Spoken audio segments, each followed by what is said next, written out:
Wait, it's not that deep.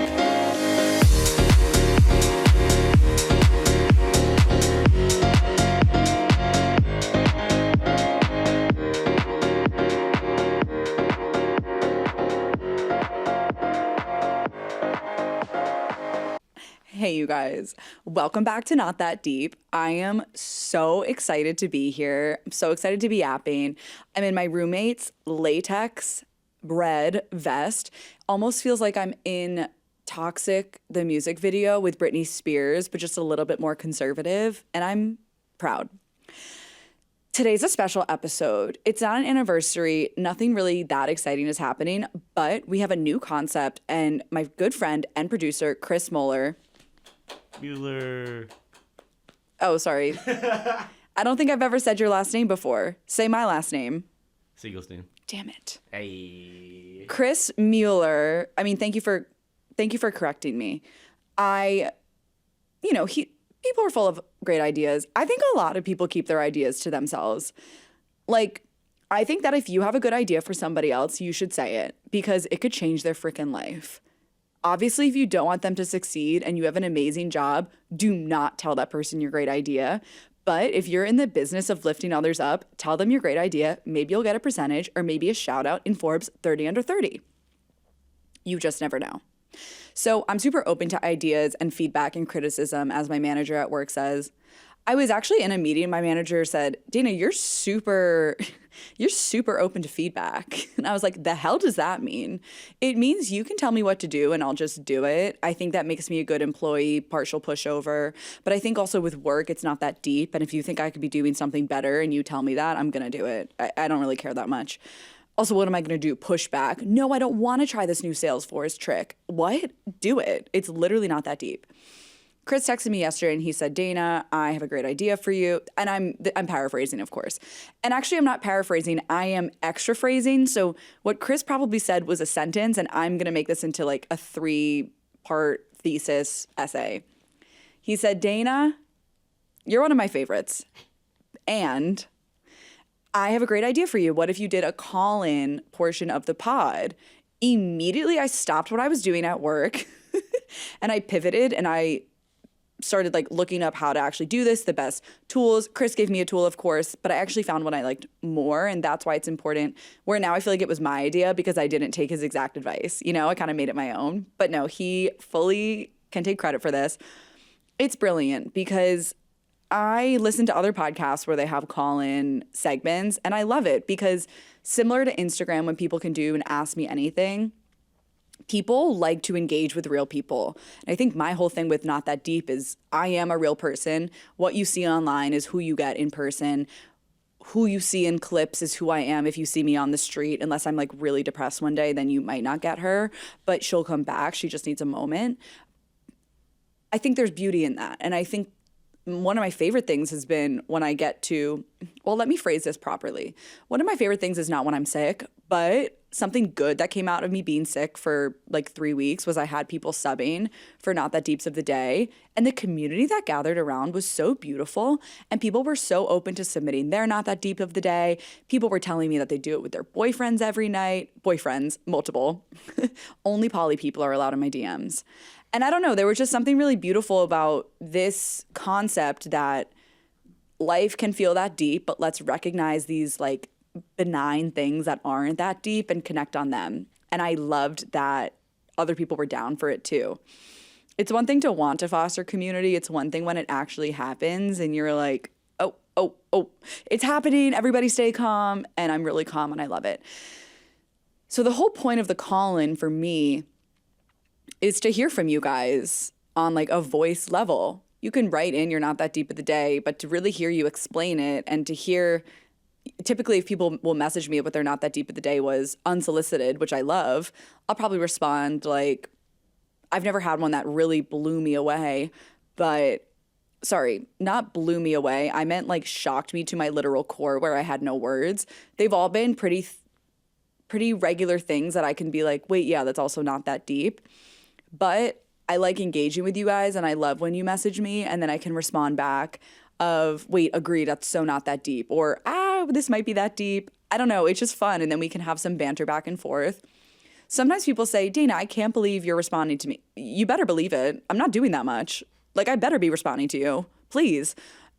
You're helping me get, like, traction and gain community. And of course I'm going to respond.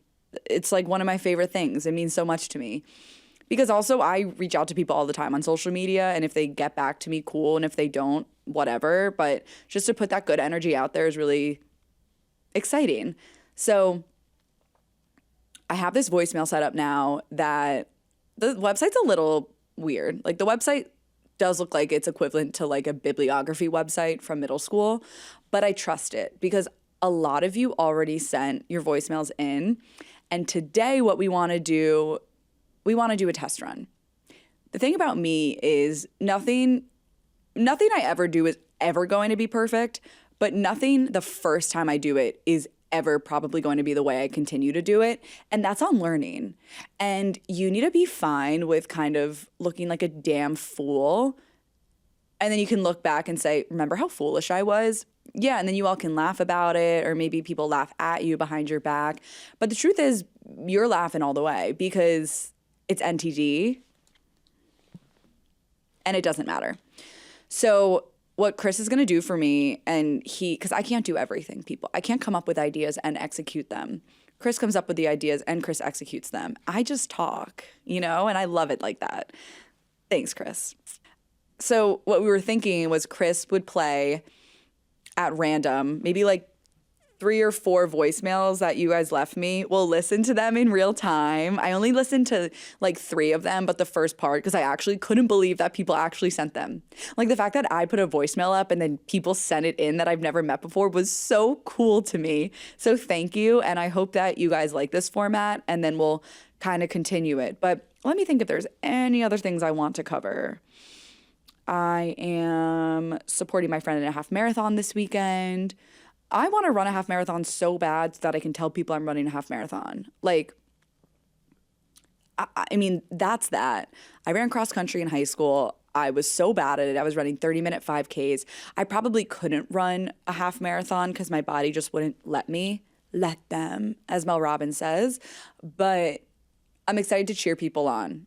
Like, if I'm not going to be running, I'm going to be cheering. And that's that. Yeah, I hope everyone's feeling good. I hope everyone's respecting their own bodies, getting sleep, I'm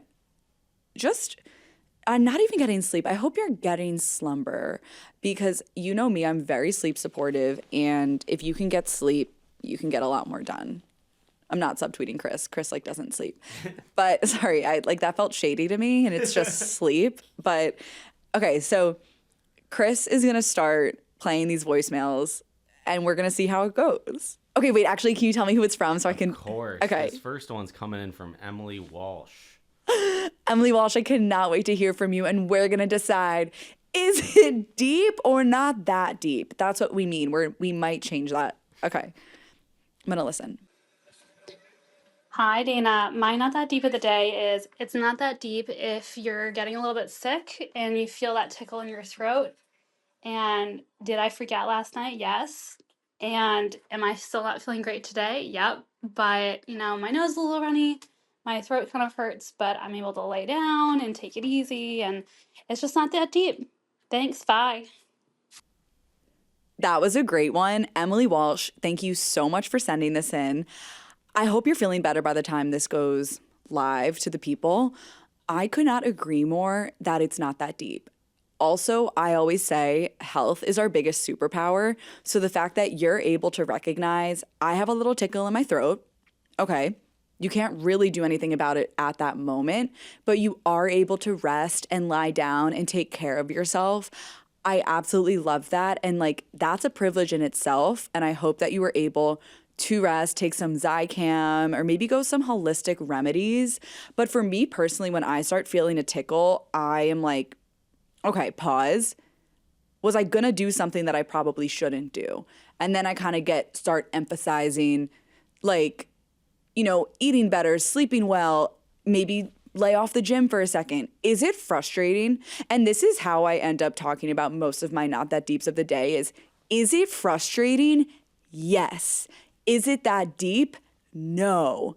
because you're able to give light to the things that are that deep. You're also able to recognize that you having a baby tickle in your throat that probably will be better in just a couple of days is not that deep.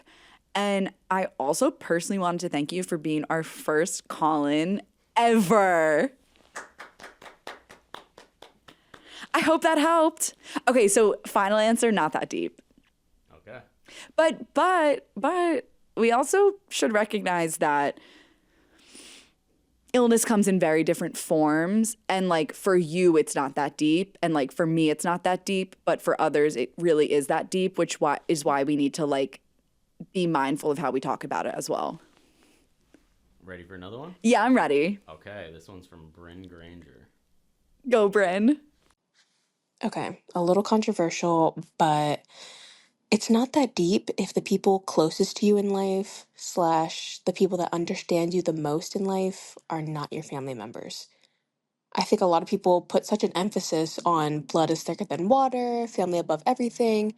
And, for a lot of people, I think that resonates and that really rings true for them. But also, it's not that deep if you love your family members and also you acknowledge that they're not the closest people to you in life.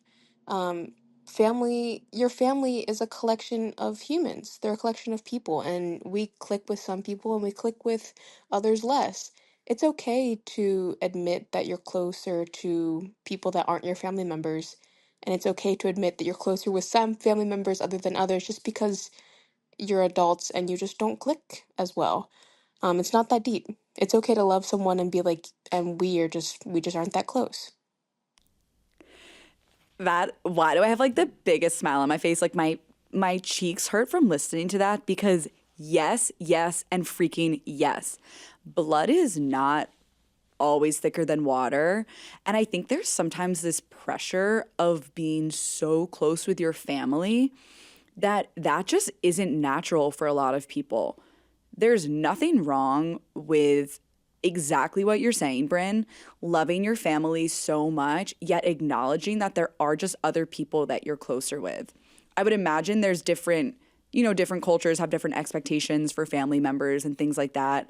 But I am 100% closer with certain family members than others. I have no problem like saying that, of like, I have some relatives that I talk to once a week and I have some that I only see at holidays. That's okay. At the end of the day, we're all people. Like, sure, we're connected by blood, but some you aren't. Like, some are your aunts, cousins, whatever, and that they're still your family, yet you see them once a year and you just don't really F with them that much. I don't think it's that deep. I think what is that deep is understanding that connector of there is something beautiful that like you guys share, maybe a grandma, or you share a second uncle, or whatever it is. You get to define whether or not it is that deep to you. And I love this. I would be curious to understand also, like, who are those people that are so much closer with you than family? Because most of my friends, I feel like, are my family. And what is family? I mean, let's dig in. I feel like family is like such a feeling to me. Family is unconditional love. A lot of people do not get that from their blood relatives. Everyone has different definitions of what family is. I feel like I could name 5 friends who feel like siblings to me or cousins to me. What do I mean by that? I feel like I can tell them anything. I feel safe around them. I think that their presence to me feels like security. And it's not to say I don't feel like that with all of my family members, but I have a lot of family. I'm not close with the same people as much as I'm close with the others. I think this is so not that deep, and this societal pressure of family is everything. I mean, I'm obviously picturing when I say that the Real Housewives of New Jersey. Like, not once has my mom said, I'm your fucking family. Whereas, like, in Real Housewives of New Jersey, I know that exact sentence has been said multiple times. But, like, blood is not always thicker than water. Families can be toxic. Families can act like oh, I'm better than you because I'm from this side of the family or that side of the family. Shut the hell up. It's not that deep. Shut the hell up. Be a good person. Be nice to me when I see you. I wish I had more beef with my family members. I think I would be really fun to beef with. I think that as you get older, you start to see family members as people. I'll talk about my like nuclear family because that's a safe space for me. I remember when I started seeing my mom and my dad as individual people and not as my parents. They are my family. They are my lifelines. That is my blood, but like that is also my chosen water. Like I feel so lucky to have them, yet I also am aware that they're people and they're going through life for the first time. So I think I go easy on a lot of people when they say things or act certain ways because I'm like, well, you probably are doing that because you're coming from a place of hurt. Or you're probably doing that because I know who your mom was growing up and that must have been tough. I think it can give some color to situations that maybe you wouldn't have had otherwise. But at the end of the day, Bryn, it is so not that deep. You also speak so eloquently. Be my ghostwriter. Ready for another one? Yeah, this is Okay. fun. This is Ahmed Al Nas. Let's go, Ahmed. Hi everyone, my name is Ahmed, and my not that deep of a day is it's not that deep to if you can't sleep, say it's midnight, 1 a.m., 2 a.m., even if you have work the next day at 7, 8, 9, or whatever it is you have planned. It's not that deep to just go out for a walk. Step out of your building, step out of your house, step out of wherever you live, and go for a walk. Who knows? You might hear a bird chirp, you might see a rat skitter, you might see evidences of a life worth living, of your life that is worth living, of course. Wow. I mean, that was freaking poetic. Also, you must be a boy because a woman cannot just go on a walk at midnight. I love this. I think I agree. It's so not that deep. If you're not falling asleep, do what you got to do. Froyo places should be open later so that I can feel safe leaving my apartment and walking to get ice cream. And I would probably be smoking a joint as well. Like if I had to go on a late night walk, I might be holding a little spliffy. I love this. It's not that deep. I don't even have that much to say because I think you said it so poetically, and I wholeheartedly agree with you. You could also try like I would want to understand, why you're having trouble sleeping. Like, are you having racing thoughts? Does your tummy hurt? Did you eat too close to bedtime? Do you have the spins because you had too many tequila sodas? What is it? I feel like when I can't sleep, I'm just like, well, actually, right now I'm reading a book. People always like shit on reality TV and they're like, it's trash, it's trash. Okay, well, what if I told you I got reality TV in a book? Now I'm better than everybody. It's once you're reading, you surpass the greatness of others simply because you're reading. I'm reading a book, it's called like The Dead Housewives of New Jersey. Like I went to the library, I used my free will and I picked that book up.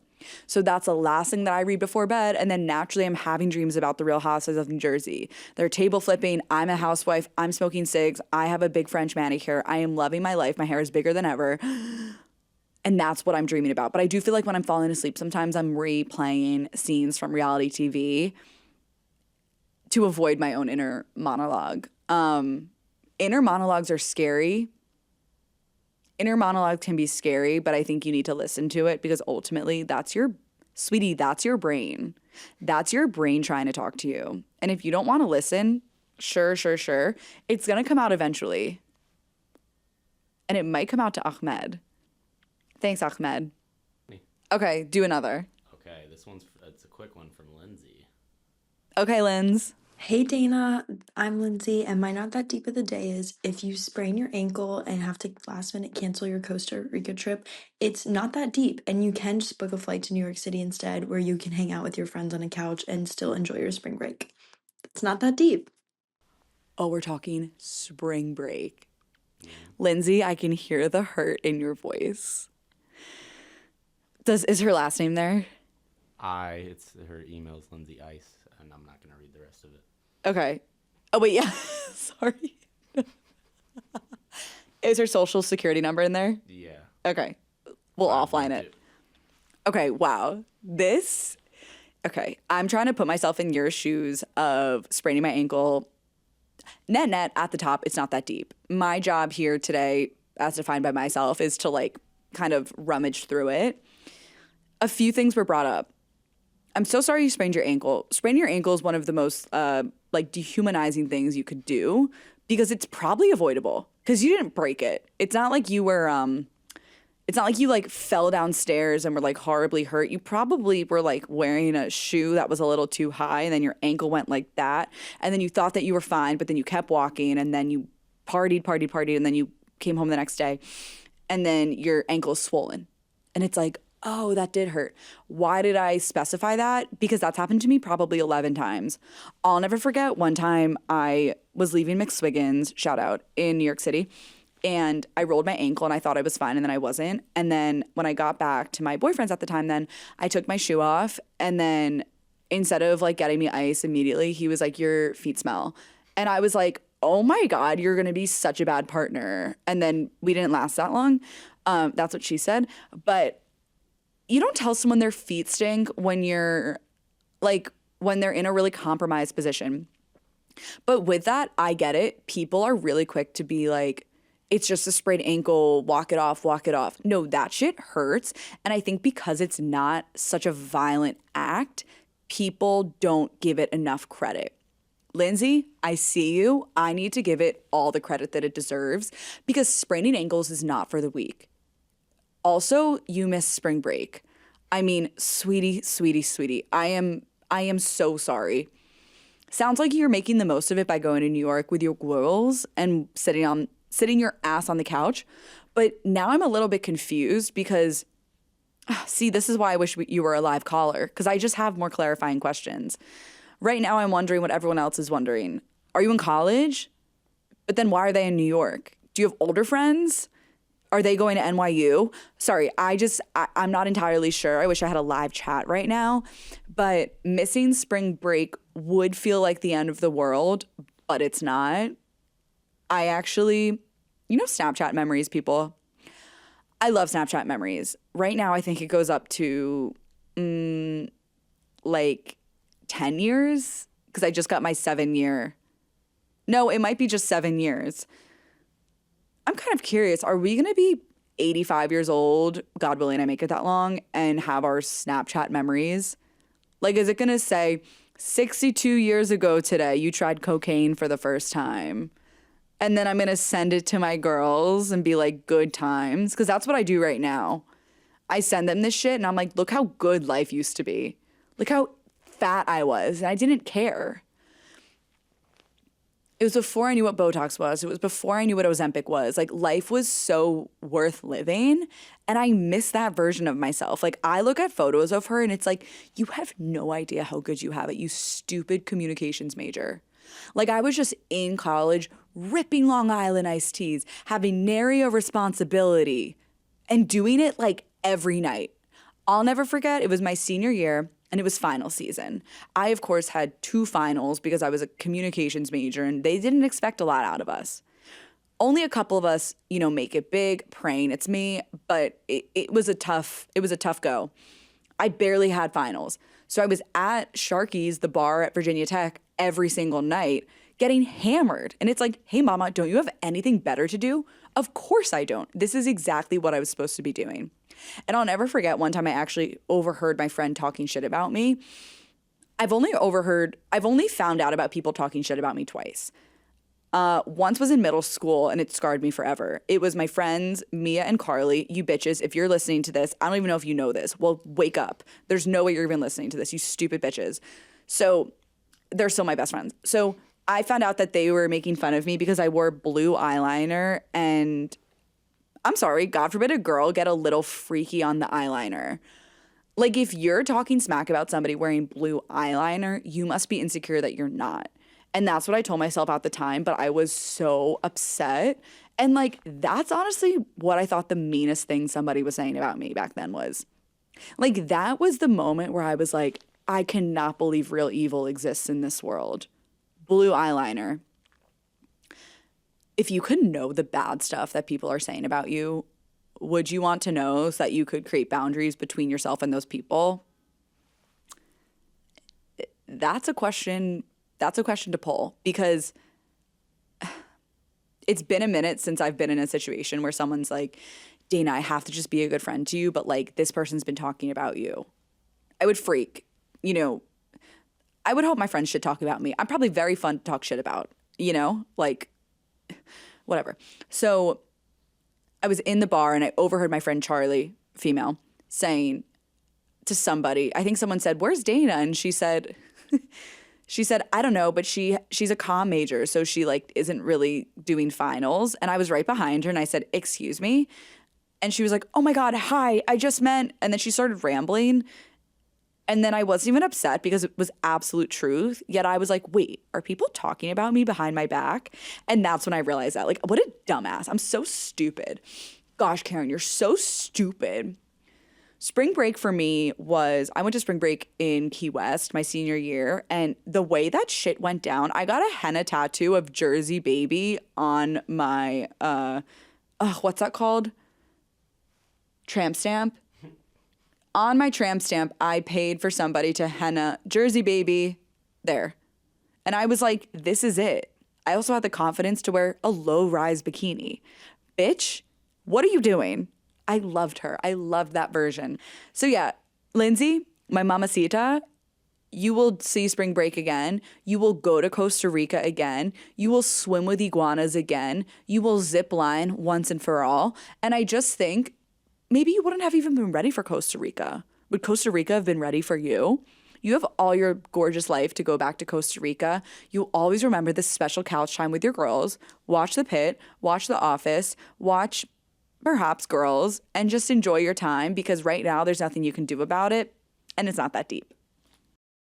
Hey you guys, my not that deep of the day today is, it's not that deep to go thrift shopping and actually end up purchasing nothing.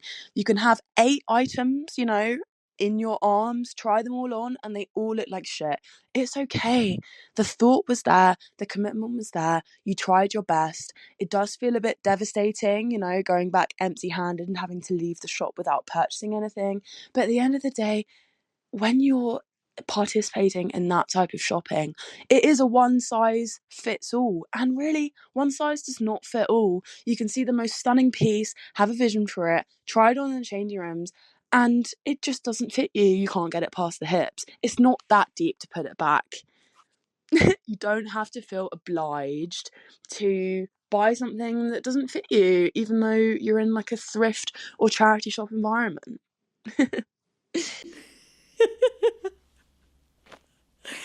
I'm obsessed with your accent. Like, I feel sick to my stomach. I can't believe you just get to talk like that.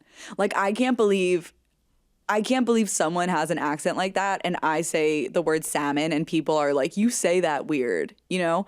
I would never say the word obliged, and I think that I need to add that to my vocabulary. Roisin, you need to start an app where you can talk to people and almost like sing them a lullaby, because your voice is so calming and amazing. I'm so jealous. The matters at hand, 100%.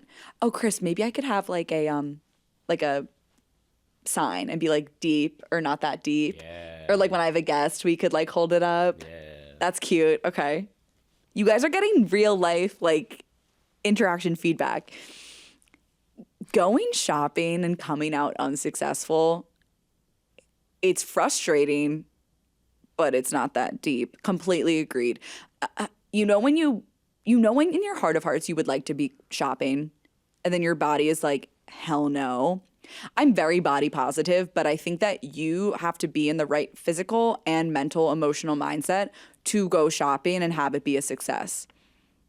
I can recount so many times where I'm just like, I have a million bags and I have a jacket on and I'm not feeling like amazing about the way I look. Maybe my hair looks a little weird, or like I didn't shave. I don't know, whatever it may be. Those types of things totally affect your shopping ability. And I think to recognize shopping as a privilege can really elevate it to this place of like, wait, let's feel good when we go do this thing and not I don't feel good, so let's do this thing to make me feel good. Because me personally, like just spending wads of money, I don't know, maybe I'm different. Maybe I'm a little bit different than other girls. It doesn't make me feel that happy to just like spend money if I'm in a bad mood. But if you catch me on a good day and my ass gets to go shopping and I find stuff that I love, I am so excited because like I feel good and that almost adds to it. But I do feel like when I'm not feeling good and then I go shopping, it doesn't really bring it up that much, or it'll just go back down after. I also used to like, I mean, in college, I definitely had like a strange relationship with my body where I just wasn't, I didn't feel confident. Like I wasn't taking care of it. And I think I would always like, I would wear tight clothes and I would buy clothing like a little bit smaller just so I could like attempt to try to fit in it. And now what I do is I just buy clothes that I feel good in, which is a concept that my 21-year-old self cannot comprehend. Wearing baggy stuff doesn't mean it's ugly. Wearing things that hug you in certain places and almost let you breathe in others is really a beautiful thing. And it's all about how you feel. It doesn't matter how anybody else feels or how anybody else shops. And I think that when you're shopping and you can actually recognize, I like this thing and I'm going to wear it, hell yes. It's such a good feeling. Thrift shopping is super fun because when you find it, it's like a needle in a haystack. And especially if it fits you perfectly. I feel like those things are so meant to be. Or in Judaism, we say it's beshert. It's beshert when you find an incredible item when you're perusing. Some people like to go thrifting alone. Some people like to go with people. Same with shopping. I think it's so fun to just kind of, I prefer to go alone. If I really need the opinion of somebody else, then I'll just ask a random person. But I do think there's power in not needing an opinion of somebody else and just recognizing if you feel good in it or if you look good in it. Typically in the past, if I've asked someone if they like something on me, it's because I don't really like it and I'm almost looking for validation. Like if I like something, I don't really give a fuck what anybody else says. For me, it's I'm going to wear it because I feel good in it. Also, yeah, it's one size. I love what you said, Roisin. Like it is one size fits all, but life is not one size fits all. How is Brandy goddamn Melville still in business? I've never fit into that person's shit. And it actually bothers me so much of like, one size does not fit all at all. How are people getting away with this? Why are people shopping there? I'm sorry. It's expensive too. It's not like it's these cheap prices. I've never understood one size fits all because maybe it's because I don't fit in it, but there's something really bothersome about society telling us that everybody can fit into these sweatpants or this like cotton tee and you just can't.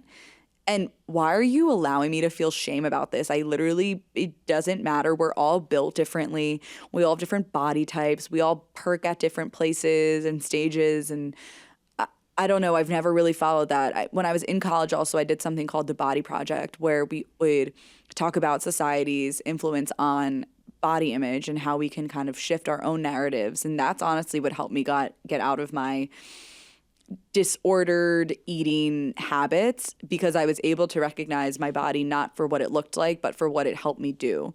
So a big part of it was kind of, back then it was like the thigh gap was that thing that people wanted so bad.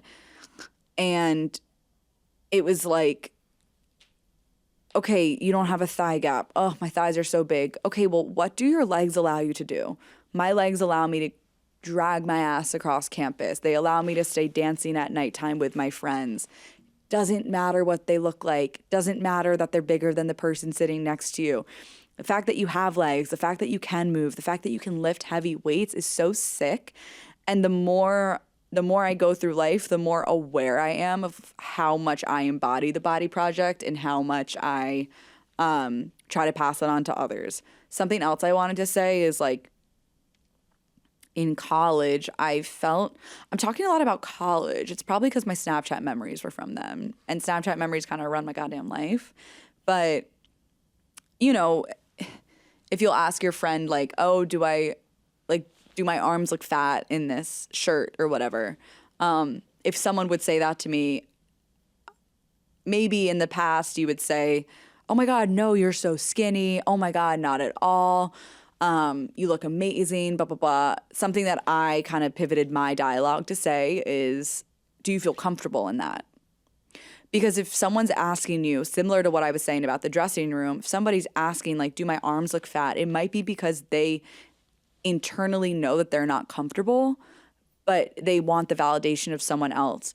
It's not that you should not give them the validation, but I think almost encouraging them to think a little bit differently about what they're asking is a really great way to start out. And I found it really helpful because I remember in college, I would be like, oh my God, like, does my stomach look weird in these shorts? And it's like, well, am I comfortable in them? Can I breathe? Do I like the way that it leaves like a mark on my belly because the button is so tight? No, I don't like that at all. And I'm not comfortable in it. And it's okay to order a size up or a couple sizes up so that you can feel comfortable in your clothing that you're spending money on, you're spending time on. And net, it's not that deep to not find something in a thrift shop. And I loved this one because it has like these levels or these tiers almost of deepness to it, because shopping can feel like a vulnerable thing if you go and you don't find anything or nothing's your size. And I would encourage you to just like have some items at home that make you feel so good, and that you can always resort to in case a shopping trip goes bad. Thanks, Roisin. One more? Yeah. Okay. This is Ayla. Instagram, Ayla Pullen. She be pulling. Hey. Hi everyone, my name is Ayla, and my not that deep of the day today is, it's not that deep if you have to blow your nose in public. Yeah, sometimes it's loud and people can hear you, but at the end of the day, everybody gets sick, everybody has to blow their nose, like that's just part of being human, and it's just really not that deep. I completely agree. Okay, I'm obsessed with this segment. This is so fun. I completely agree. Why do we ever feel like it might be embarrassing to be blowing our nose? Like, yeah, you have mucus among us, blow it. Don't be sniffling in public. That's going to piss me off. I think that when other people blow their nose, I mean, listen, Ayla, there's like a, and then there's like, if you're being disgusting, please go in private, right? Can we align on that? Maybe. If you just need to blow your nose a little bit, I think it's okay to do it in public. I think people are obviously rightfully scared of getting sick and there's all this illness going around, but if you do it in a respectful way, I don't think it's that deep. I think I wear a mask on the subway, me personally, like I'm pretty aware of that. But when someone else blows their nose, it's like when someone sneezes, I'll always say bless you. People are like, it's not that deep to just like say bless you to a stranger. It's not. There's people out there that are like, why are we blessing people? This is so stupid. Like, you don't need to bless everyone. I think you have some issues to deal with, Missy. I think that acknowledging someone's sneeze is nice. I get upset personally when I'm at the office and I sneeze if no one says bless you. It's like, what, am I invisible to you? Like, I just did something kind of vulnerable and now no one's even acknowledging it. Don't make me feel weird about it. But if I'm coughing, I don't want anyone to acknowledge it. And isn't that interesting? Isn't that kind of a case study in itself?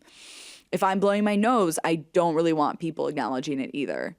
Because what are you going to say? Like, blow you, Or like, yeah, sneezing. It's like, sneezing is cute. There's something a little like tee about it. And then someone blesses you and you're thrilled. But something about blowing your nose, like, I agree. It's just not that deep. Do it. Don't do it. Don't be sniffling in my ear because you're going to piss me off. But I love that, Ayla Pullen. I love your name also. Okay. I think we end it there. Well, like, I'm going to do like my outro and stuff. But I think thank you, Chris. We're at about 40 minutes. You're welcome. Perfect. Okay. So let's look back in terms of a rubric. Remember at school how heavy rubrics ruined our lives? Like, why did every single thing have a rubric? when you would go and present something and it would be like, oh my God, like public speaking, presentation, and then it would be like excellent, good, okay, poor, fail. I hated that shit because I was never perfect at everything, but it also was like, can't you just give me an overall grade? Like, why do you have to break down all of my insecurities into like different boxes? To grade this on a rubric though, I had a really good time. I think that this is a really good format, and I'm really grateful that so many people sent them in and kind of gave it their all. Why am I still thinking about the girl who can't go on spring break? My heart is breaking for you. But I think that this will be something that I'll implement further. So corporate. But I hope you guys enjoyed it. I mean, if you hated it, definitely let me know. Definitely let me know. Maybe not in the public comments, but you could like private message me. And I think thank you for just continuing to support me in this business that I'm doing. And, you know, I'll see you around town perhaps. But until then, Not That Deep is available Spotify, Apple Podcasts, YouTube, and then socials, YouTube, Instagram, TikTok, Substack, of course. I mean, we're taking the frick over. And get sleep, feel good, and it's not that deep.